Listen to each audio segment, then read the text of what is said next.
Battle Creek, Michigan, 1890. Más de 1000 pacientes comen y cantan. La canción de la masticación ayuda a soportar el tedio de tener que masticar 32 veces cada bocado para favorecer la digestión. Mientras tanto, el Dr. John Harvey Kellogg supervisa las nuevas recetas en la cocina experimental del Sanitarium. A pesar del nombre, las instalaciones de Battle Creek se parecen más a un hotel de lujo que a un sanatorio. Una majestuosa clínica de rehabilitación frecuentada por millonarios como Henry Ford o John D. Rockefeller. Pero el dinero no es la única meta. Lo que el Dr. Kellogg quiere es cambiar la forma de comer de los estadounidenses. Los asistentes al Sanitarium se enfrentan por primera vez a la carne basada en plantas, la granola, cuyo nombre patenta, o las hojuelas de maíz, que todo el mundo asociará a su apellido. Solo por la popularidad posterior de esos alimentos, uno diría que Kellogg logró su objetivo, pero no fue así. Porque la gran misión de este cristiano adventista no era culinaria, sino moral. Suprimir el deseo sexual y la masturbación a través de la comida insípida.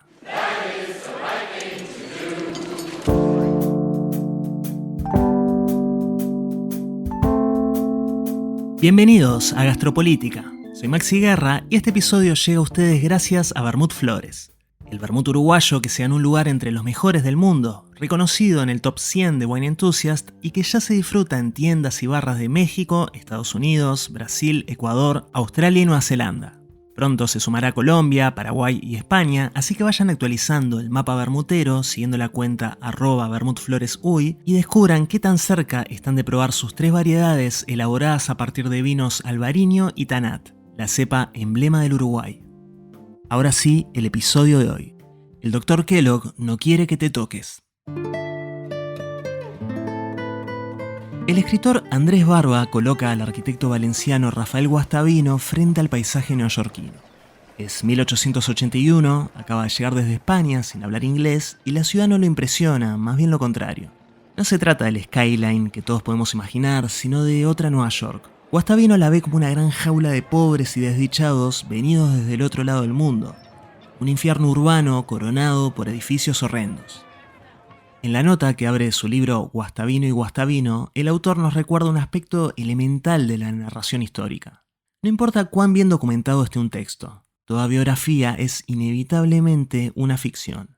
Guastavino fue real, transformó la ciudad y dejó obras como la estación de metro City Hall, elegida a principios de año por el alcalde Zoran Mamdani para su acto de toma de posesión.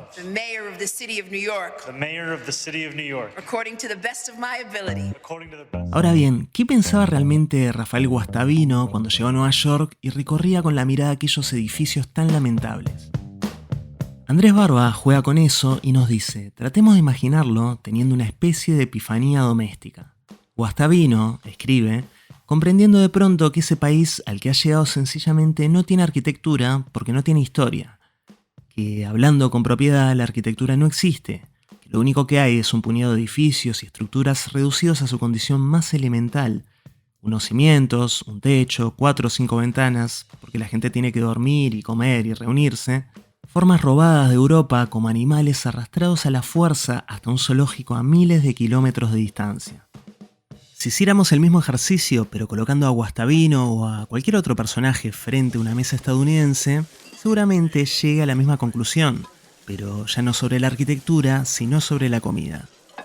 Más cerca de nuestros días, Michael Pollan escribiría esto en El dilema del omnívoro. En nuestro país nunca ha habido una cocina nacional estable. Cada población inmigrante ha traído consigo su propia forma de comer, pero ninguna ha sido lo bastante poderosa para establecer una dieta nacional. Al parecer nos empeñamos en reinventar el modo de comer norteamericano en cada generación.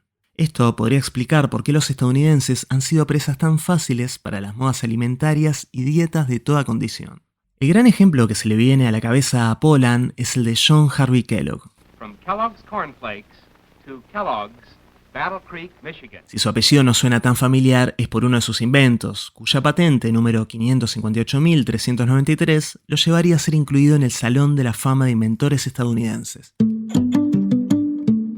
Así lo presenta esa asociación en su sitio web. John H. Kellogg inventó Corn Flakes, el primer cereal seco para el desayuno. Corn Flakes se convirtió en el cereal seco más popular del mundo y transformó el típico desayuno estadounidense. Kellogg nació en Tyrone Township, Michigan. Estudió en la Facultad de Medicina de la Universidad de Michigan y se graduó en la Facultad de Medicina del Hospital Bellevue. En 1876 se convirtió en superintendente del sanatorio Battle Creek en Battle Creek, Michigan. Allí promovió el bienestar mediante una dieta vegetariana saludable y experimentó constantemente con nuevos productos alimenticios. Ok, es el tipo de información que uno esperaría de la web de un salón de la fama de mentores, pero si queremos entender en qué pensaba el Dr. Kellogg cuando veía un tazón de cereales, vamos a tener que recurrir a otras fuentes. Primero, deberíamos remontarnos al gran maestro de Kellogg, el pastor presbiteriano William Sylvester Graham. No está incluido en el Salón de la Fama, aunque le dio nombre a unas célebres galletas, las Graham Crackers. Para el historiador de la alimentación Harvey Levenstein, Graham fue el primer defensor de los alimentos naturales en Estados Unidos. Al menos el primero en generar un movimiento en torno a esa idea.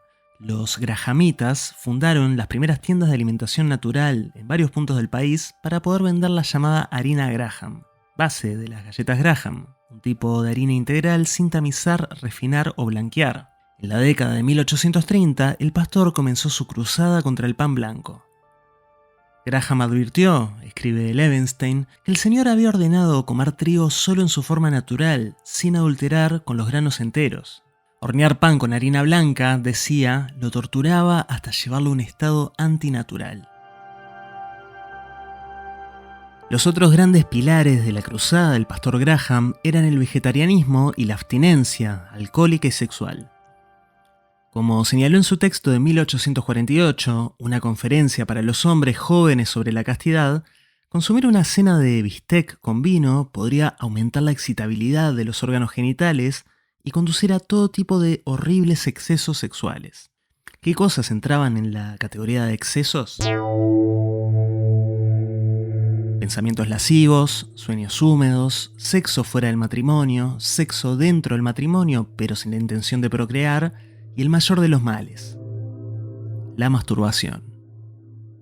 El pastor Graham proponía una dieta insípida para alejarse de cualquier tipo de tentación, y también evitar el uso de colchones de plumas para que el cuerpo no se relaje. A.D. Brown escribe en un artículo para The Atlantic que el celo de Graham literalmente incitó a la violencia. Fue agredido públicamente en 1834 por intentar sermonear a las mujeres sobre las virtudes de la castidad, y de nuevo unos años después por algunos carniceros y panaderos furiosos que lo consideraban perjudicial para su negocio. Pero al mismo tiempo su harina se vendía más que nunca, y la dieta Graham dio un salto de popularidad cuando el Oberlin College la adaptó para su plan de comidas de 1838. 3 años después, prosigue Brown en el artículo, los estudiantes protestaron, un profesor fue despedido por aderezar su comida con pimienta negra y la dieta fue anulada. A finales de la década de 1830, Graham se había vuelto demasiado fanático incluso para sus grahamitas, y su influencia comenzó a decaer. A pesar de eso, sus ideas llegaron al hombre correcto. Me, Dr. John Harvey Kellogg, surgeon, inventor, author and crusader for biological living. La voz es de Anthony Hopkins, en la que posiblemente sea la peor interpretación de su carrera. The Road to Wellville, conocida en varios países de Hispanoamérica como Cuerpos Perfectos, es una película de 1994, dirigida por Alan Parker a partir de una novela de T.C. Boyle. Además de tener a Anthony Hopkins en el papel de Kellogg, contaba con un elenco estelar que incluía a Matthew Broderick, Bridget Fonda, John Cusack y Dana Carvey, entre otros. La película no envejeció muy bien, aunque en su momento tampoco fue un éxito de críticas. El New York Times lo ubicó entre las 10 peores películas del año, pero hay que ver hasta dónde fiarse una lista que también incluía a Forrest Gump. Con sus carencias, Cuerpos Perfectos recrea muy bien el lujo y el delirio del sanitarium de Battle Creek. Hay que aclarar que Kellogg no fue el fundador de esa institución. En la Navidad de 1865, la hermana Ellen G. White, la profetisa de los adventistas del séptimo día, recibió un mensaje celestial: fundar un centro para que los fieles cansados y con problemas de digestión pudieran ser tratados correctamente. Casualmente había estado poco tiempo antes en un lugar similar al de la profecía, el centro hidropático de James Caleb Jackson, basado en las curas de agua y la dieta Graham. Sin embargo, a la hermana White no le gustó que en ese centro tuvieran lugar actividades reñidas con la moral, como el canto, el baile y los juegos de cartas. Así que, para su suerte en la profecía, solo había quedado la parte buena. Y un año después se inauguró el Instituto Occidental de la Reforma de la Salud en Battle Creek, Michigan. John Harvey Kellogg, hijo de uno de los fieles que contribuyó económicamente con el proyecto, creció en la congregación y llamó la atención de la hermana White, quien financió sus estudios en la Facultad de Medicina del Hospital Bellevue, donde se graduó en 1875. Un año después, Kellogg se convirtió en superintendente de Battle Creek y pasó a llamarlo Sanitarium. El cambio de nombre evidenciaba la nueva narrativa. En ese lugar la ciencia y la fe se daban la mano, y esa institución de nicho de repente se convirtió en una moderna clínica y spa que atraía a la crema de la sociedad estadounidense, como John D. Rockefeller, Thomas Edison, Henry Ford o Amelia Earhart. Allí se sometían a los principios del Biological Living, el método de Kellogg para superar la autointoxicación, es decir, el veneno que el propio cuerpo emanaba a partir de la mala alimentación, principalmente por el consumo de carne. Para eso partía de una estricta dieta vegetariana, además de tratamientos con yogur y enemas. Los pacientes, cuenta Levenstein, eran llevados a una habitación especial y se les administraba una pinta de yogur, la mitad consumida por vía oral y la otra mitad administrada en el colon mediante enemas. Estos últimos, según Kellogg, implantaban los gérmenes protectores donde más se necesitan y donde pueden ser más eficaces. Do you masticate, Mr. Lightbody? Do I what? Masticate? You're not a follower of Horace Fletcher? A la hora de comer, era clave la fletcherización. El término venía de Horace Fletcher, un millonario que afirmaba haberse salvado milagrosamente de la muerte a través de la masticación. Para facilitar la digestión, cada bocado tenía que ser masticado al menos 24 veces antes de ser tragado. En la película, al personaje de Matthew Broderick, recién llegado a la clínica, le preguntan si está familiarizado con la fletcherización. Y para animarlo en el tedioso proceso, le cantan la canción de la masticación. Choo, choo, choo, that is the thing to do. Choo, choo, choo, good food is good for you. Choo, choo, choo, but only if you chew. La canción es real y en teoría la escribió el propio Fletcher. John Harvey Kellogg daba conferencias, escribía libros, editaba una revista, desarrollaba inventos para llevar a cabo sus tratamientos experimentales y patentaba nuevos alimentos. Uno de ellos fue la granola, que casualmente se parecía a otro invento de James Caleb Jackson, cuyo centro sirvió de inspiración, entre comillas, de Battle Creek. El producto se llamaba Gránula, con U, un cereal a base de harina Graham. Como su mentora, Kellogg adaptó a su gusto la invención de Jackson y la granola se convirtió en uno de los alimentos estrella del Sanitarium. En un tiempo en el que el desayuno estadounidense se basaba en carne, ya sea ahumada, en gelatina o frita en grasa, el énfasis de Kellogg en el vegetarianismo y los alimentos ricos en fibra, yogur y frutos secos nos puede sonar de una modernidad sorprendente. Lo mismo que el ejercicio al aire libre en contacto con la naturaleza y las terapias alternativas. Pero no hay que perder de vista que Kellogg maridaba ese menú con las ideas más retrógradas sobre la libertad sexual.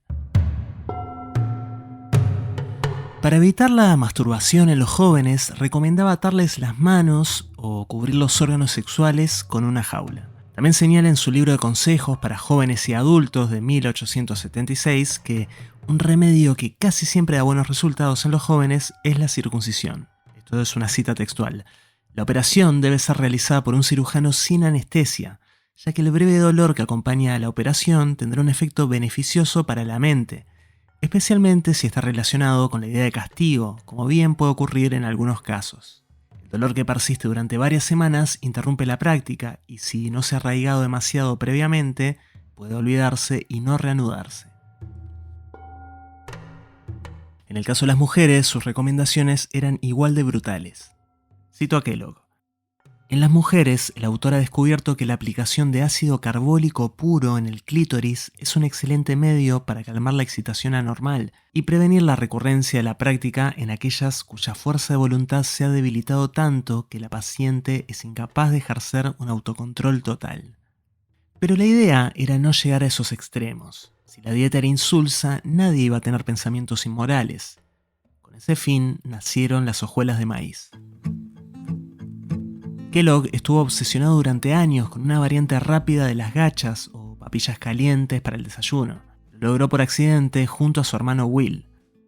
Primero con hojuelas de trigo a las que llamó Granose. Unos años después lograrían una receta similar con maíz. Primero las vendieron bajo la marca Sanitas, pero luego la discusión entre hermanos llevó a que Will fundara su propia empresa con el apellido familiar, Kellogg's. La firma que hoy aparece en las cajas de cereales es la suya, y ya sin la presión de su hermano pudo romper con su mayor principio moral, darles sabor, es decir, azúcar. Mientras Will vio en los cornflakes el nacimiento de una industria centrada en el desayuno, John Harvey los trataba como uno más de sus cientos de inventos, como la manta eléctrica o el baño de luz horizontal. Investigando para este capítulo terminé en un sitio web australiano dedicado a la terapia láser. En ella destacan la figura de John Harvey Kellogg, presentándolo como un visionario, un renacentista adelantado a su época que no solo nos dejó como legado las hojuelas de maíz, sino también la fototerapia. La nota está ilustrada con una cama para baños de luz que desarrolló el propio Kellogg. Según la nota, fue utilizada en el Titanic. Veo la imagen y me invade el opuesto al entusiasmo de los fototerapeutas australianos. En la foto se ve una mujer metida en lo que debe ser una versión muy antigua de la cama para fototerapia. No hay forma de no pensar que está dentro de una jaula o un sarcófago, con John Harvey Kellogg apoyado encima, como un vampiro de la moral. Y pienso en Julio Camba cuando decía que el hígado debe segregar bilis. Cuando en vez de bilis empieza a segregar virtud, es que funciona mal.